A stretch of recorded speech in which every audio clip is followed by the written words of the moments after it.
राधे कृष्णा जय भोलो सीता रामचंद्र भगवान की जय।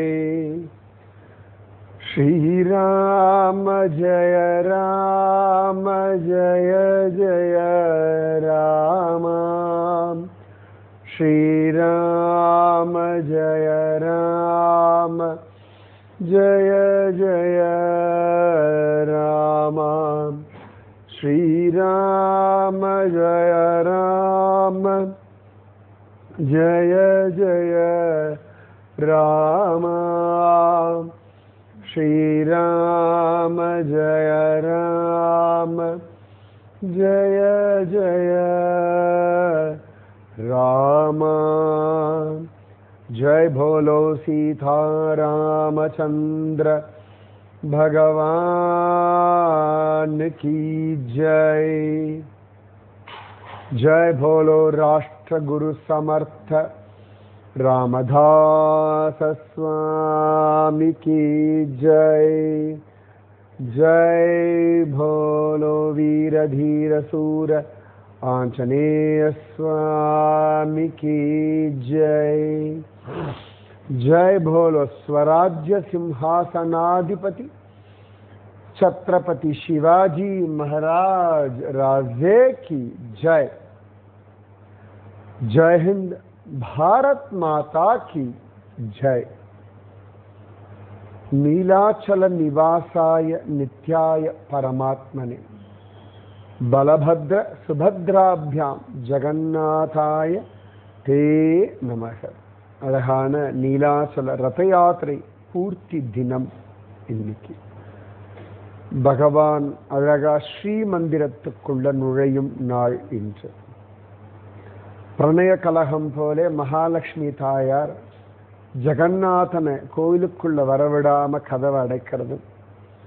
ஜெகநாதன் ரசகுல்லா கொடுத்து தாயாரிடத்துல அவ்வளவு அழகா தன்னுடைய காதலை வெளிப்படுத்துறதும் நீலாத்ரி விஜய் அப்படின்னு சொல்லி நீலாத்ரி விஜயம் அப்படின்னு கொண்டாடுறதும் ரசகுல்லா திபஸ் அப்படின்னு இன்னைக்கு அவாவா ரசகுல்லா அங்க புரியோடைய வீதிகள் அப்படி விற்பா.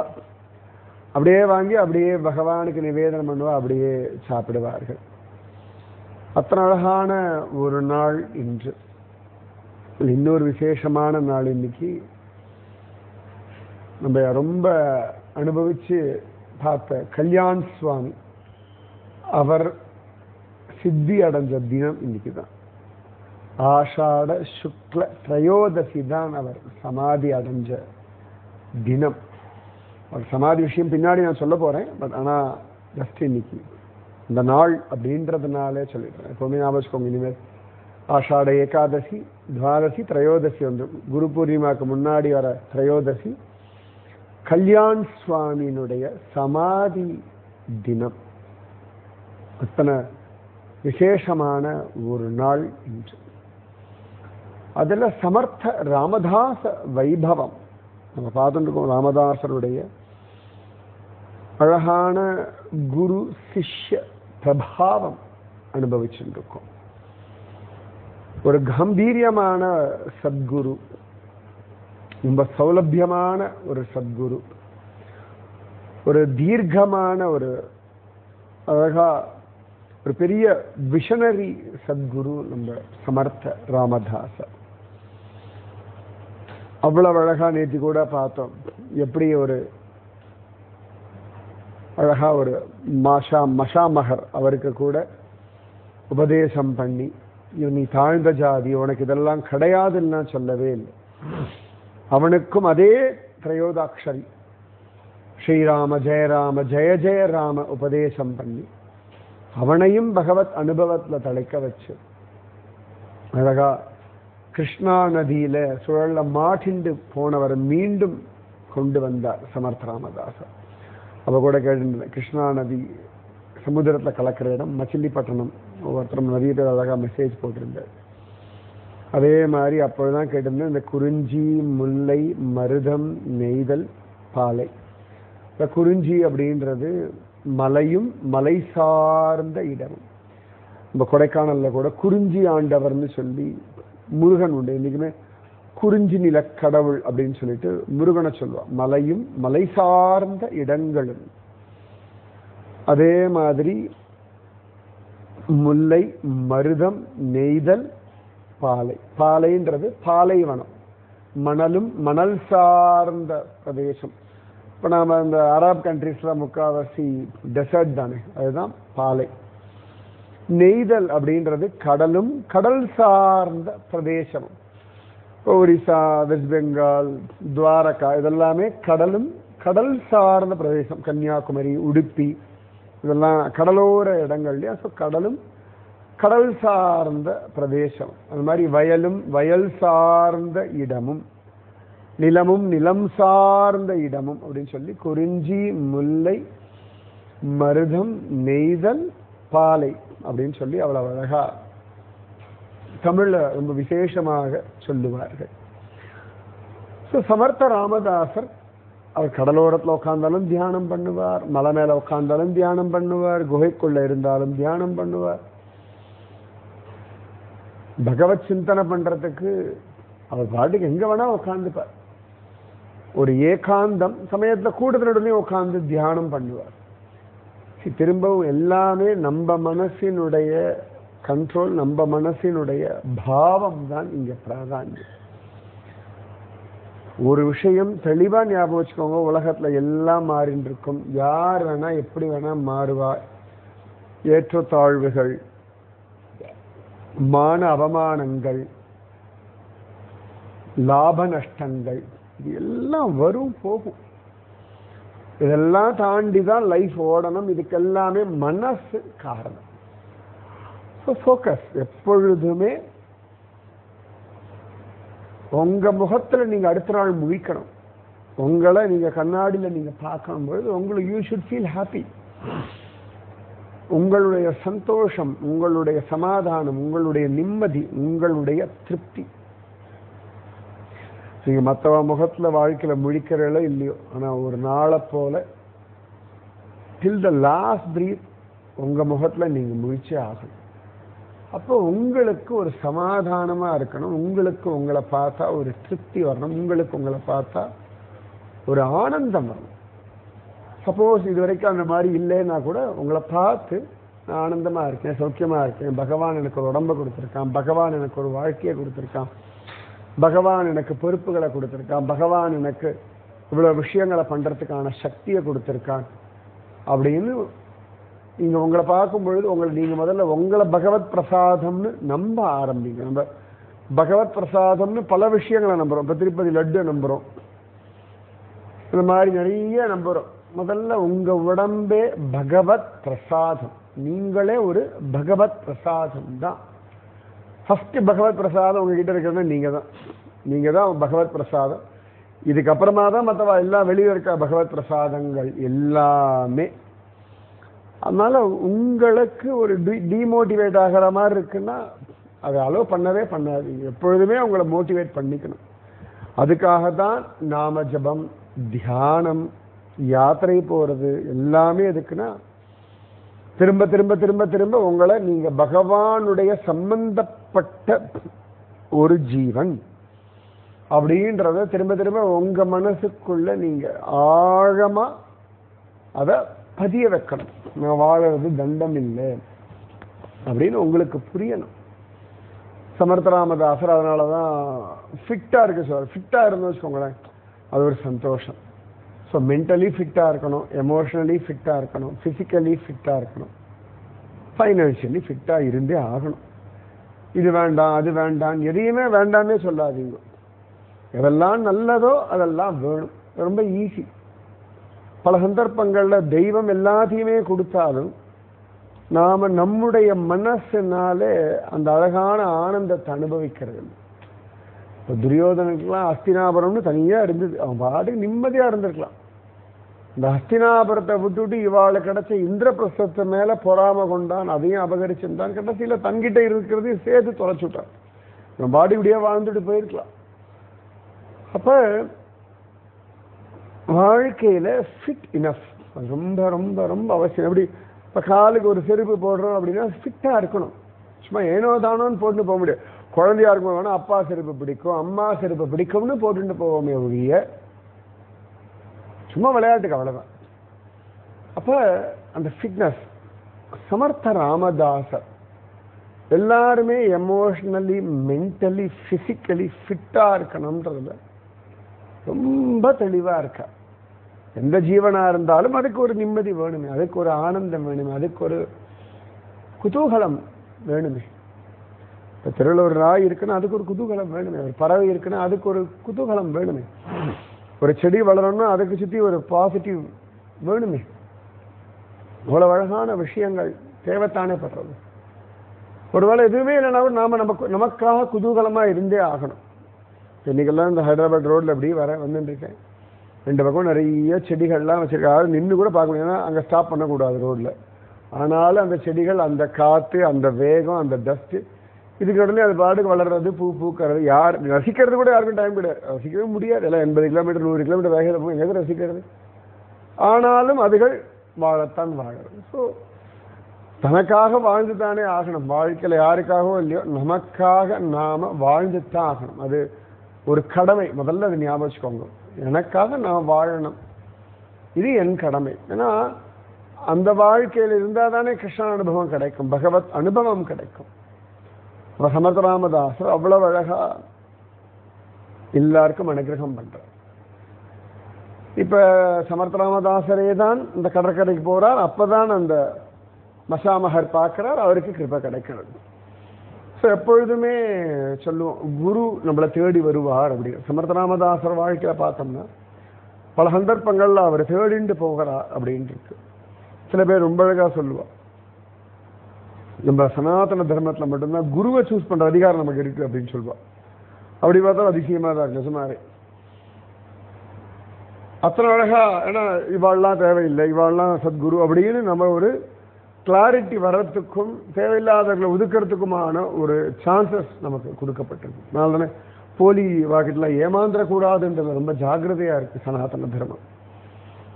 அப்ப சமர்த்த ராமதாசர் வாழ்ந்த அந்த காலகட்டத்தில் டிஸ்காவ் அப்படின்னு ஒரு இடம், எல்லாமே மகாராஷ்டிரா அந்த பக்கத்தில் இருக்கக்கூடிய, அகமது நகர் அந்த பக்கத்தில் இருக்கக்கூடிய ஒரு கிராமம். அந்த கிராமத்தில் ஒருத்தர் இருந்தா, திவாகர் கோசாவின்னு பேர். அவள்லாம் பரம்பரையா சூரிய உபாசனம் பண்ணக்கூடியவா, நல்ல ஜோதிஷ சாஸ்திரம் தெரிஞ்சவா, நல்ல வேதங்கள்லாம் தெரிஞ்சவா. ஸோ ஒரு நல்ல ஒரு புத்திசாலியான ஒரு குடும்பத்தை சேர்ந்தவர். அவ அப்பா, பெரிய தாத்தா, அவ எல்லாருமே ஒரு அழகான அந்த கிராமத்தில் ஒரு பெரிய மரியாதைக்குரிய பண்டிதர்களாக, வித்வான்களாக வாழ்ந்திருக்கா. அதில் தான் இவரும் இருந்தார். இவருக்கு மனைவி, குழந்தைகள், அம்மா எல்லாம் உண்டு. ஜோதிஷம்லாம் அப்படி அழகா கணிப்பார். ஆனாலும் அவருக்கு அந்த எண்ட் ஆஃப் த டே பகவத் தியானம் பண்ணணும். இவ்வளோ பெரிய ஜோதிஷத்தை நான் கணிச்சு சொன்னாலும் அதை கணிக்கிற புத்தியை பகவான் கொடுத்துருக்கான். நான் எவ்வளவுதான் கவனிச்சாலும் என்னை தாண்டி அதை மாற்றக்கூடிய சக்தி தெய்வத்துக்கு உண்டு. ஏன்னா நிறைய பேர் ஜோசியக்காராளா பார்த்தா நான் கணிச்சாசம் நடந்தே தீரும் அப்படிங்குவா, அங்கதான் அடி வாங்குவா. பகவான் சொன்ன உன்னோட நான் நன்னா கணிப்பேன் அப்படின்னு சொல்லி நிறைய பேர் இன்னி வரைக்கும் 100% ஃபெயிலியரே ஆகாம எல்லாத்தையும் கரெக்டாக கணிச்ச ஜோசியர்னு யாருமே கிடையாது உலகத்துல. ஒன்றும் வேண்டாம், வசிஷ்டர் ராமனுடைய நட்சத்திரம் எல்லாம் பார்த்து, திதியெல்லாம் பார்த்து, பட்டாபிஷேக டேட் எல்லாம் குறிச்சது வசிஷ்டர். ஆசைப்பட்டது தசரத சக்கரவர்த்தி. பட்டாபிஷேகமும் ஸ்வயம் ராமனுக்கு. அதுவே 14 வருஷம் போஸ்ட்போன் ஆயிடுச்சு. இதுக்கு மேலே எந்த உதாரணமே வேண்டாம். எல்லாரும் ராமனோட விஷயம் பொழுது யாருமே இல்லை, நல்லபடியாக நடக்கும் இல்லையா, சுவாமிகிட்ட பிரார்த்தனை பண்ணிக்கணுமா, ஒரு ரூபா முடிஞ்சு வைக்கணுமா, யாரும் யோசிக்கவே இல்லை. கேரண்டியா ராமனுடைய பட்டாபிஷேகம் நடக்கத்தான் போகிறது உலகமே இருந்தது. சுவாமி தன் சங்கல்பத்தினால பட்டாபிஷேகம் நிறுத்திட்டு அவன் பாட்டுக்கு கிளம்பி போயிட்டான் லங்கைக்கு. 14 வருஷம் இப்படி யாத்திரை போகிறது கிளம்பி போயிட்டான். கற்பனை கூட பண்ணிப்பாங்களே யாரும். அதுவும் கைகேயி மூலமா நடக்கும், அதுக்கு தசரதர் ஒத்துப்பார் அப்படின்றலாம். ஒரு ஃபைன் நைட் எல்லாம் மாறி போச்சு. இதுதான் உலகம், ஒரு க்ஷணத்துல எல்லாம் மாறி போயிடும். ஆஹா ஓஹோ என்ன சொன்னாலும் கிடையாது. இன்னைக்கு பார்த்தோம்னா இந்த விண்டோஸ் பிரேக் டவுன், அவ்வளோதான். ஏர்போர்ட்ல பார்க்கணும், ரேஷன் கடை மாதிரி கியூ, ரேஷன் கடை மாதிரி எழுதிட்டு இருந்தா. அவ்வளவு அழகா ஒரு பக்கம் டிஜி யாத்திரா எல்லாம் இன்னொரு பக்கம் உட்காந்து செஞ்சு எல்லாம் எழுதி எழுதி எழுதி எழுதி கையெழுத்து போட்டு ஒரு பேப்பர்ல கோடு போட்டு அந்த பசங்களுக்கு கோடு கூட போட தெரியாது. இப்ப எல்லாம் லேப்டாப்பு சிஸ்டத்துல வேலை பண்ண பசங்க உட்காந்து கோடு போட்டு சீரியல் நம்பர் 1 2 3 எழுதி நிஜமா ஜாலியா இருந்து பாக்குறது. எல்லாம் ஸ்கூல்ல பண்ண வேலையெல்லாம் உட்காந்து இன்னைக்கு ஏர்போர்ட்ல பண்ணிட்டு இருந்து பசங்க எல்லாம் யங்ஸ்டர்ஸ் எல்லாம் மண்டை காய காய என்ன இது ஏது இதுன்னு ஒன்றும் புரியாமலே ஓடிட்டு இருந்துகள். ஆனாலும் லைஃப் திடீர்னு என்ன வேணா நடக்கும், அவ்வளவுதானே, அதான் வாழ்க்கை. அப்ப ஏன்னா இவர் ரொம்ப தீர்மானம், நான் எவ்வளவுதான் கணிச்சாலும் என்னை கணிக்கும்படியான புத்தியை கொடுத்தவனு நீ தான், என புத்தியை கொண்டு நான் எவ்வளவு சரின்னு சொல்றேன், ஆனா அதுக்கப்புறம் உன்னுடைய லீலைன்னு அத்தனை ஸ்ரத்த. ரொம்ப தயாளு, யாருக்கு வேணாலும் எதை வேணாலும் எடுத்து கொடுத்துருவா, யாருக்கா தேவைன்னா யோசிக்கவே மாட்டார். ஸோ ரொம்ப தயாளுவா இருந்தால் வீட்டில் இருக்கவாளுக்கு பிடிக்காது, இட்ஸ் எ ரூல், அவ்வளோதான். ரொம்ப பார்த்து பார்த்து செலவு பண்ணுறவால ஊருக்கு பிடிக்காது, தயாளுவா இருக்கவால வீட்டுக்கு பிடிக்காது. ஆக மொத்தத்தில் யாரோ ஒருத்தருக்கு பிடிக்காது. எல்லாரையும் சாட்டிஸ்ஃபை பண்ணுறதுன்றது உலகத்தில் இயலாத காரியம். இன்னி வரைக்கும் கடவுளுக்கே அந்த ஆப்பர்ச்சுனிட்டி கிடைக்கல, எல்லாரும் சாட்டிஸ்ஃபை ஆயிட்டா அப்படின்னு சொல்லி. அந்த ஒரு விஷயம் ராமனுக்கும் கிருஷ்ணனுக்குமே இன்னும் லபிக்கல, அப்புறம் தான் நமக்கு லபிக்கிறது. ஸோ எல்லாருக்கும் ஒரு அதிருப்தி இருந்துட்டு தான் இருக்கும். ஸோ இந்த திவாகர் அவருக்கு அவ அம்மா ஒரு ஒய்ஃப் 2 பேருக்குமே ரொம்ப இதெல்லாம் பண்ணிட்டு இருக்கார். சும்மா எப்போ பார்த்தாலும் பக்தின்றார், நாமஜபம்ன்றார். ஏதோ ஜோசியம் பார்த்தோமோ நல்லா பைசா வரும்படி வந்துதான் பார்க்காம என்னத்துக்கு இதெல்லாம் யோசிச்சுட்டு இருக்காருன்னு ஒரு பக்கம் அம்மா சொல்றா, ஒரு பக்கம் பொண்டாட்டி சொல்றா. அவர் அதுக்கெல்லாம் நல்லா கொடுக்க, அவர் டெய்லி போவார், தியானம் பண்ணுவார், நாமஜபம் பண்ணுவார், பகவத் ஸ்மரணம் பண்ணுவார். அவர் மனசு அப்படியே அதில் டைவெர்ட் பண்ணிட்டே இருப்பார். நிஜமாவே நம்மெல்லாம் ஏதாவது பிரச்சனை வந்துடுதுன்னா உடனே டல் ஆயிடுவோம், லோவ் ஆயிடுவோம். ஆனால் அந்த பிரச்சனையே யோசிச்சுட்டு இருப்போம். யோசிக்க வேண்டியது பகவத் சரணார விந்தம். எப்பொழுதுமே ஈஸியா மைண்ட் டைவெர்ட் பண்ணணும்னா அப்படி சுவாமி கிட்ட திருப்பி விடுங்க. இதே சம்மந்தமே இல்லாத எதாவது ஒன்று பண்ணுவோம், அவ்வளோதான். டைவர்ட் தான் பண்ண முடியும். பெரிய ஒவ்வொரு லெவலுக்கு அப்புறமா அதை ஆராய்ச்சி பண்ணி அதுலேருந்து வெளில வரலாம். முதல்ல டைவர்ட் பண்ணிடுங்க. முதல்ல நடக்கிறது நன்மைக்கேன்னு மனசில் திரும்ப திரும்ப திரும்ப திரும்ப வேகமாக சொல்ல, நடக்கிறது நன்மைக்கு தான், நடக்கிறது நன்மைக்கு தான், இப்போ எனக்கு நடக்கிறது நன்மைக்கு தான். அது உங்களுக்கு தெரிஞ்ச நன்மைக்காக இருக்கவே வேண்டாம், ஆனாலும் நன்மைக்கு அப்படின்றது உங்கள் மனசுக்கு நீங்கள் சொல்லிடுங்க, உண்மையான நன்மைக்கு தான். நம்ம எப்பொழுதுமே சில விஷயங்கள் அந்த மொமெண்ட் முடிவு பண்ணும், அந்த மொமெண்ட்ல பல விஷயங்களுக்கு ஒரு விலை கொடுப்போம். கடைசியில் பார்த்தா நம்ம கொடுத்த விலைக்கு அதுக்கு ஒர்த்தே இருக்காது. பல விஷயங்கள் உலகத்தில் பார்க்கலாம். நம்ம ஆஹா ஓஹோன்னு சொன்ன விஷயத்துக்கும் ஒர்த்து இருக்காது 10 நிமிஷம் கழிச்சு. ஒன்றும் வேண்டாம், கோவிட் இப்போ எல்லாம் சொன்னேன், ஆமாம் அது வந்தது போச்சு. அந்த டைமில் என்ன பண்ணுறது ஏது பண்ணுறதுனே புரியாமல் இருந்தது. இப்போ சாதாரணமாக எஸ் கோவிட் வந்தது போயாச்சு, அவ்வளோ. அதுக்கு ஒரு விலையே கிடையாது பாருங்க. நம்ம தான் கோத்ரூ பண்ணி வந்திருக்கோம். அது எல்லாத்துக்குமே ஒரு எக்ஸ்பைரி பீரியட் உண்டு. எந்த ஒரு எமோஷனுக்குமே ஒரு எக்ஸ்பைரி பீரியட் உண்டு. இந்த குழந்தைகள்லாம் அழுது தூங்கிடும், எழுந்து சிரிக்கும், அது அப்பா அம்மா அடிச்சா மறந்து போயிடும். ஏன்னா அதுக்கு அவ்வளோதான் எக்ஸ்பைரி. ஸோ அதுக்கு தாண்டி தான் நம்ம தான் திருப்பி ஞாபகப்படுத்தி உயிரை கொடுத்துருக்கோம். இல்லாட்டி எந்த ஒரு விஷயமே அந்த டியூரேஷன் மேலே அதுக்கு விலையே கிடையாது. ஸோ இவர் பாட்டுக்கு எப்பொழுதும் உட்காருவார், பகவத் தியானம் பண்ணுவார், நாமஜபம் பண்ணுவார், பகவானையே சிந்தனை, எப்படி சூரிய நாராயண தியானமே பண்ணிட்டு இருப்பார். எப்போ பார்த்தாலும் அம்மாவும் ஏதோ சொல்லிகிட்டே இருக்கா. இவர் பார்த்தாரு, இது ஒன்றும் சரிப்பட்டு வரல அப்படின்னு சொல்லிட்டு அவர் பாட்டுக்கு போறார். விருத்தேஸ்வரர் அப்படின்னு ஒரு சிவன் கோவிலில் போய் உக்காந்துடுறார். உட்காந்து அவர் பாட்டுக்கு இப்படி தியானம் பண்ணிட்டு இருக்காரு. அவருக்கு தெரிஞ்ச ஸ்லோகங்கள் சொல்லிட்டு, மந்திரங்கள் சொல்லிட்டு இப்படியே தியானம் பண்றார். அப்ப தியானத்துல நல்ல பிரகாசமா ஒரு மகாத்மா வரார். ஒரு பக்கத்துல வரார், தன் இடது கையால தலையில கையை வைக்கிறார், ஆசீர்வாதம் பண்றார், சிரிக்கிறார். அவ்வளவுதான். ஒரு க்ஷணம் தான் அந்த காட்சி. அதுக்கப்புறம் அந்த காட்சி இல்லை. அவர் அவ்வளவு அழகா ஃபீல் பண்றார். பிரத்யக்ஷத்துல எனக்கு ஒரு குரு அனுகிரகம் பண்ண. இன்னி வரைக்கும் அவருக்கு குருன்னு இல்லை. குடும்ப மந்திரங்கள் இதெல்லாம் பண்ணுவாரே ஒழிய ப்ராப்பரா இவர் இன்னாருடைய சிஷ்யன்னான்னு சொல்ற மாதிரி ஒரு குரு இல்லை. அப்ப ஒரு பார்த்தார், எனக்கு ஒரு தரிசனம் கிடைச்சிடுச்சு, நான் பிரத்யக்ஷத்துல பார்க்கணும். அவர் பார்த்தார், இது கற்பனை நிச்சயமா இல்லை, ஒரு அனுபவம், ஆனா எனக்கு பிரத்யக்ஷத்துல வேணும். அந்த ஆசீர்வாதம் பண்ண மகாத்மா பிரத்யக்ஷத்துல தெரிகிற வரைக்கும் நான் அன்னம் எடுத்துக்க மாட்டேன், ஜலம் சாப்பிட மாட்டேன்னு உட்கார்ந்து அந்த தியானத்துல கண்ட அந்த ரூபத்தையே நினைச்சு, அவர் பேர் தெரியாது, ஊர் தெரியாது, ஒன்றும் தெரியாது, அதையே தியானம் பண்ணிட்டு அவர் பாட்டுக்கு உட்கார்ந்துட்டே இருக்க. கொஞ்ச நேரத்துல பார்த்தா யாரோ வர சப்தம் கேட்கறது, டக் டக் டக். யூஸ்வலா தியானத்துல இருக்கிற மாதிரிலாம் ஒரு டிஸ்டர்பன்ஸ்லாம் வரவே வராது. ஆனா இந்த சப்தம் தானாவே கண்ணை திறந்து பார்க்க எதிர்க்க சமர்த்த ராமதாசர்.